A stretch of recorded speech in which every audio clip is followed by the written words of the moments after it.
তন্ত্র মন্ত্র দিয়ে কখনো রাষ্ট্র চলতে পারে না। ওই গণতন্ত্র মনতন্ত্র দিয়ে রাষ্ট্র চলতে পারে না।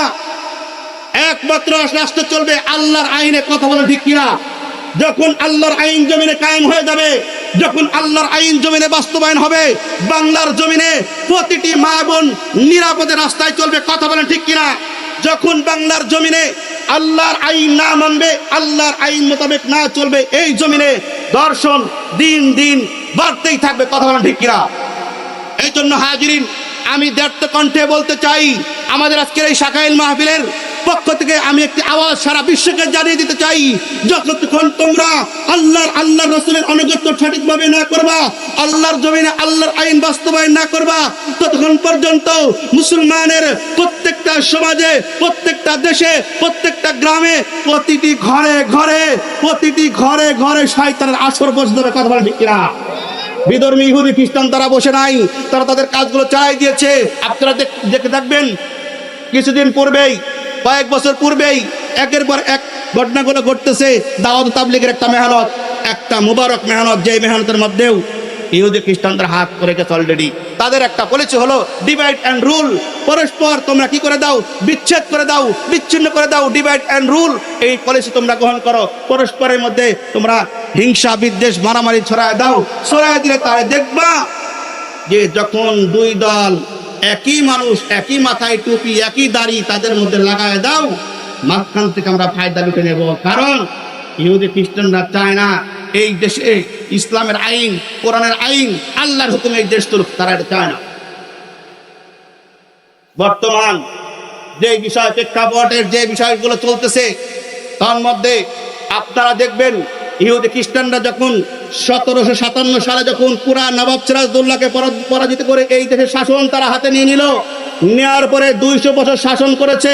200 বছর শাসন করার পরে যখন এই দেশ থেকে ইংরেজ বেনিয়ারা যখন বিড়ালের মতো লেজ গুটিয়ে পালায় গেছে, কিন্তু তারা পালাইছে ঠিক, কিন্তু তাদের বাচ্চা, তাদের হাতে গড়া লালন করা তাদের ডিম ফোটা ডিমগুলো তারা রেখে গেছে। ওই ডিমগুলো ফুইটা ফুইটা তারা ইসলামের বিরুদ্ধে কথা বলে কিনা। এর জন্য হাজিরিন, আমি বলতে চাই, শুধু এই পলিসি নতুন নয়। আপনারা দেখবেন বিগত এই 17.5 বছর যারা শাসন করেছে এই দেশটাকে, ইসলামকে ধ্বংস করে দিয়ে গেছে তারা। এরকম একটা অবস্থা করে গেছে। কারণ হলো এমন কোন কাজ তারা করে নাই। মদের বারগুলো তৈরি করে দিয়েছে, প্রস্টিটিউট খানা, দেহ ব্যবসাগুলো তারা ওপেনলি করে দিয়ে গেছে। শুধু তাই নয়, প্রত্যেকটা জায়গায় জায়গায় এই বাউল নামক ফাউল গুলোকে গানের আসরে তারা ঢুকাই দিয়ে গেছে, গানগুলোকে তারা প্রচার করে গেছে। কথা বলে ঠিক কিনা? হজের মাহফিল গুলো বন্ধ করে দিয়েছে, কোরআনের আওয়াজগুলো বন্ধ করে দিয়েছে তারা।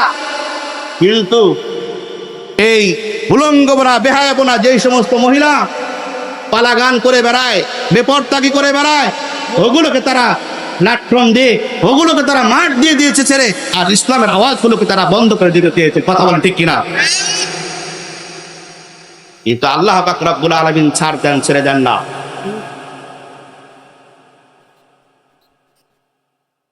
এই জন্য আমি যুবকদেরকে পায়ে হাত দিয়ে বলবো, আমার যুবক ভাই যারা রয়েছেন, নওজোয়ান যারা রয়েছেন, অনেক দায়িত্ব আপনাদের, অনেক দায়িত্ব। আজকে আপনি আমি গাফেল বিদায় ফিলিস্তিনের রক্তে কোকা-কোলা তৈরি হয়। কথা বলা ঠিক কিনা? আমি আপনি গাফেল বিদায় আজকে আমার বাংলাদেশের হাফেজা একজন যুবতীকে ধর্ষণ করা হয় দিনে দুপুরে প্রকাশ্যে। কথা বলা ঠিক কিনা? এই মুসলমানের জবান, এই মুসলমানের তাকত যতদিন না ঠিক হবে, ততদিন পর্যন্ত আমাদের এই শোষণের হাতিয়ার আমাদের উপর চলতেই থাকবে। এর জন্য হাজিরিন, ফিরে আসতে হবে আমাকে আপনাকে আসল জায়গাতে। আল্লাহ পাক রব্বুল আলামিন আমাদেরকে যেইভাবে চলতে বলেছেন সেভাবেই চলতে হবে, তা না হলে আমার আপনার জন্য বড় পোড়া কপাল।